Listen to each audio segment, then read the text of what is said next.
रहीम दास जी कहते हैं कि प्रेम का रिश्ता बहुत नाजुक होता है। इसे झटका देकर तोड़ना यानी खत्म करना उचित नहीं होता। यदि यह प्रेम का धागा, बंधन एक बार टूट जाता है तो फिर इसे जोड़ना कठिन होता है, और यदि जुड़ भी जाए तो टूटे हुए धागों, संबंधों के बीच में गांठ पड़ जाती है। आज जिस तरह की हवा चल रही है उसमें लव मैरिज एक आम बात हो गई है। ये एक ऐसी विधा है जो धर्म या जाति से परे है। इसमें पल में ही ऐसी अनुभूति का एहसास लड़के एवं लड़कियों को होने लगता है कि वो एक दूजे के लिए ही बने हैं और उन्हें एक दूसरे में कोई बुराई नजर नहीं आती।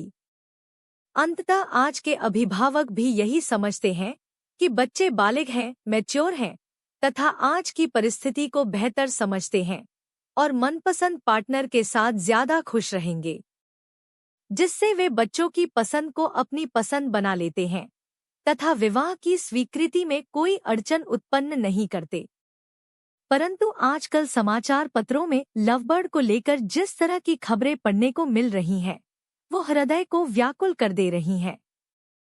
प्यार मोहब्बत के चक्कर में पड़े कई जोड़ों, कपल की घटनाओं को पढ़कर मन अपने विचार लिखने को विवश हो गया। स्वयं से प्रेम करें दोस्तों।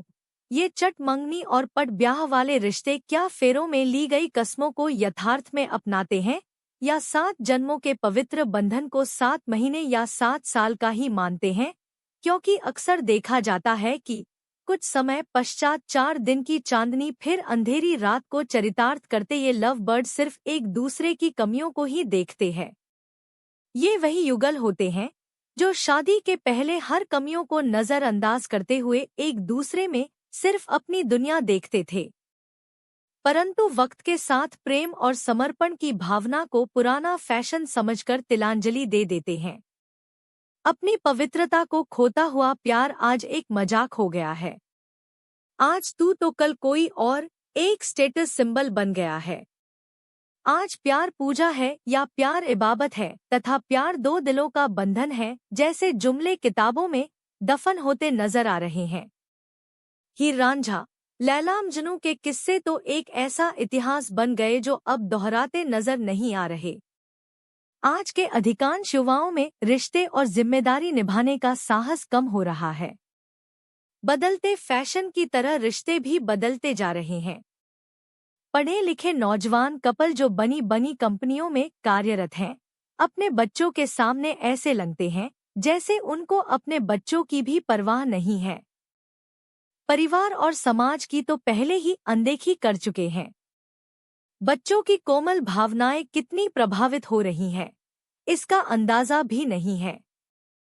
आज के समाचार पत्र में एक हृदय विदारक किस्सा पढ़कर मन लिखने पर मजबूर हो गया। एक होनहार बच्ची जो डॉक्टर बनना चाहती थी, उसने इसलिए आत्मदाह कर ली क्योंकि उसके पिता उसकी मां को मारते थे और अक्सर झगड़ा होता रहता था। वो बच्ची पुलिस के पास भी गई परंतु पुलिस ने भी लंकी की बात नहीं सुनी। बच्ची के परलोक सिधार जाने पर पुलिस जागी और उसके पिता को जेल भेजी। काश उस बच्ची की मनोस्थिति को उसके अभिभावक या समाज के अन्य लोग समझ पाते। गलती उस माँ की भी है जो जुल्म सहती रही और अपनी बेटी को बचा नहीं पाई। सोचिए, विचार कीजिए, क्या आत्महत्या के नए कारण की शुरुआत है ये? मेरा उन सभी अभिभावकों से करजोन निवेदन है कि बच्चों को महंगे खिलौनों की दरकार नहीं होती बल्कि प्यार भरे साथ और आत्मीय माहौल की चाहत होती है। सर्वविदित है कि बच्चे अधिकांशतः परिवार से देखकर ही सीखते हैं। खास तौर से अभिभावकों के व्यवहार पर उनका पूरा जीवन बनता है। अतः आप जिनको इस दुनिया में लाए हैं, उनके प्रति अपनी जिम्मेदारी निभाइए। वो खुद नहीं आए हैं, आप लाए हैं उनको। पार्टनर में किसी एक को दोषी ठहराना मेरा मकसद नहीं है। ताली दोनों हाथ से बजती है, रोटी भी दोनों तरफ से सिकी होती है तभी अच्छी लगती है।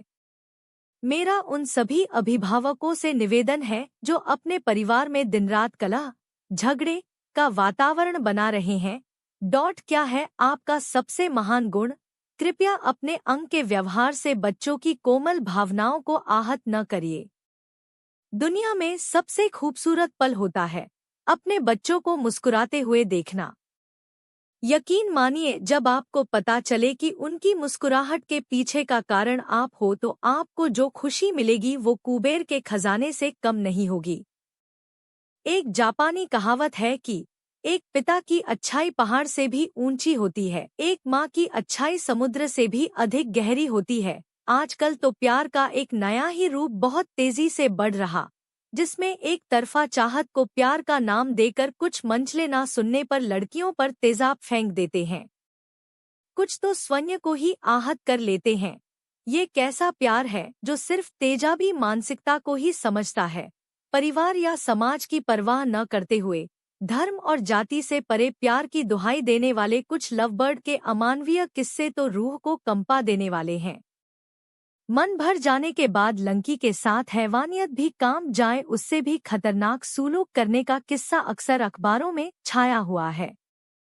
काश प्यार में अंधी हुई लंकियां समय रहते अपने आप को बचा पाती। बने महानगर हो या छोटे शहर, हर तरफ ये आग लगी हुई है। कोई भी परफेक्ट नहीं होता।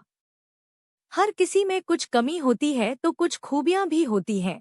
लेकिन अक्सर जब हम किसी से नाराज होते हैं तो उस इंसान की केवल कमियों एवं बुराइयों का ही आकलन करते हैं और गुस्से में अपना मानसिक संतुलन खो देते हैं।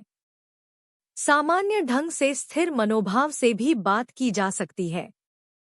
तुरंत रिएक्ट करने की बजाय बात का उत्तर बाद में भी दिया जा सकता है, जो बहस को रोकने में सबसे महत्वपूर्ण कारक है। एक दूसरे की आलोचनाओं को तिलांजलि दे दें। शब्द कम समझ ज्यादा हो। अन्न भरे अधिकार वाले प्रेम के बजाय परस्पर समर्पण व सम्मान वाले प्रेम से संतानों का जीवन भी रोशन रहता है। समाजशास्त्री डॉक्टर नैन्सी का कहना है कि माता पिता का शालीन व्यवहार ही बच्चों में अपने भाई बहन तथा साथियों के साथ अच्छा व्यवहार करना सिखाते हैं। लव बर्ड से विनय पूर्ण अनुरोध ही कर सकते हैं कि अपने और अपने परिवार को प्यार के ऐसे मजबूत धागे से बांधे जिसे कोई भी तूफान तोड़ न सके। कहते हैं, रिश्ते और रास्ते के बीच एक अजीब रिश्ता होता है। कभी रिश्तों से रास्ते मिल जाते हैं तो कभी रास्तों में रिश्ते बन जाते हैं। इसलिए चलते रहिए और अपने प्यारे से रिश्ते को निभाते रहिए। प्यार कुदरत का दिया हुआ एक अनमोल तोहफा है, जिसे दिल से लगा कर रखिए। भले ही हीर रांझा या सिरी फरहाद न बनिए, पर अच्छे इंसान जरूर बनिए और इंसानियत को जिंदा रखिए, क्योंकि प्यार के रिश्ते तो मुलायम धूप पर शबनमी एहसास है। 7 जन्मों का अटल विश्वास है।